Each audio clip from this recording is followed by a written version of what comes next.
નમસ્કાર મિત્રો, સ્વાગત છે તમારું અમારી YouTube channel Gujarat jobs and ન્યૂઝમાં. મિત્રો, સરકારી કર્મચારીઓ માટે મહત્વની અપડેટ સામે આવી છે. સરકારી કર્મચારીઓ માટે ગુજરાત સરકારે મહત્વની ગાઈડલાઈન જાહેર કરી છે. સરકારી કર્મચારીઓ હવે સવારે 9:30 વાગે ઓફિસ ખોલવાની રહેશે. સિટીઝન ચાર્ટરના અમલની પણ ભલામણ કરવામાં આવી રહી છે. ખુલ્લી બાજુના પગાર પણ કપાશે.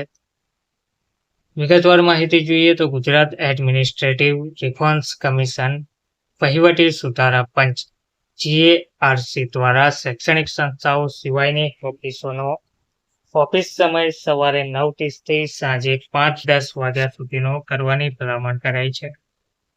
આ ઉપરાંત સિટીઝન ચાર્ટરનો અમલ કરવાની પણ ભલામણ કરાઈ છે. સરકારી કર્મચારીઓએ સોશિયલ મીડિયાના માધ્યમથી લોકો સુધી સરકારની કામગીરી પહોંચાડવી પડશે.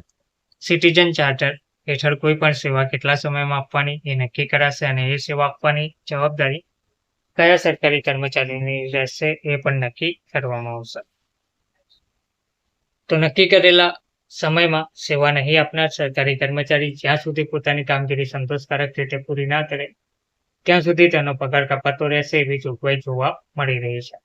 તેના કારણે સરકારની કામગીરીમાં સુધારો થશે, પણ કર્મચારીઓએ ફરજિયાત કામ કરવું પડશે. તેથી અત્યારથી જ કર્મચારીઓમાં ગણગણાટ શરૂ થઈ ગયો છે. દેશના ઘણા રાજ્યોમાં સિટીઝન ચાર્ટરનો અમલ કડક રીતે થાય છે. સિટીઝન ચાર્ટરનો ઉદ્દેશ્ય કર્મચારીઓની એકાઉન્ટેબિલિટી નક્કી કરવાનો અને નાના સરકારી કામોમાં થતો વિલંબ ટાળવાનો છે.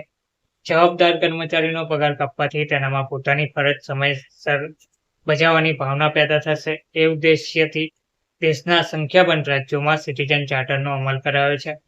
હવે સિટીઝન ચાર્ટરને અસરકારક બનાવવા માટે નાગરિકોને સીધી સેવા આપતા તમામ વિભાગોની વિગતો સિટીઝન નાગરિક ચાર્ટર પર મૂકવામાં આવશે. આ સિસ્ટમમાં સેવાઓ અને તે સેવાઓ પૂરી પાડવા માટેની સમયમર્યાદા, ફરિયાદ નિવારણ અને કોની જવાબદારી એ પણ લખાયેલું હશે. તો મુખ્યમંત્રી ભૂપેન્દ્ર પટેલને સોંપેલા રિપોર્ટમાં હસમુખ અઢિયાના નેતૃત્વ હેઠળના ગુજરાત એડમિનિસ્ટ્રેટિવ રિફોર્મ્સ કમિશને બીજી પણ મહત્વની ભલામણ કરી છે. આ ભલામણો દ્વારા સરકારી કર્મચારીઓને વધારે કામ કરવાનો ઉદ્દેશ્ય છે. ગુજરાત સરકાર આ તમામ ભલામણો સ્વીકારીને તેનો ઝડપથી અમલ કરવાના મૂડમાં છે.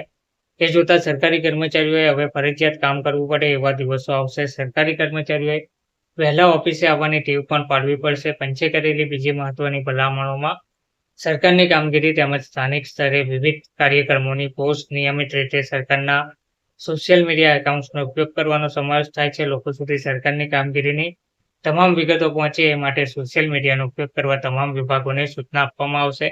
QR કોડ સ્કેન કરીને સરકારી દસ્તાવેજ સાચો છે કે નહીં એ ચકાસી શકાશે. પંચે એક મહત્વની ભલામણ તમામ સરકારી પ્રમાણપત્રોની ચકાસણી માટે એક સિસ્ટમ સ્થાપિત કરવાની કરી છે.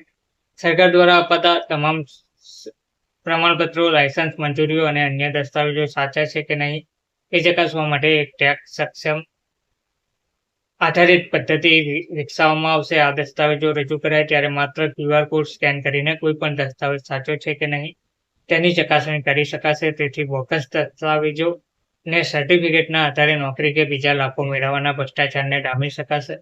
ડિજિટલ ટેકનોલોજીનો ઉપયોગ કરીને સરકાર તમારા દ્વારે અભિગમ સાથેની આ સિસ્ટમથી સરકારી વિભાગો અને લોકોને પણ રાહત જોવા મળશે. ધન્યવાદ.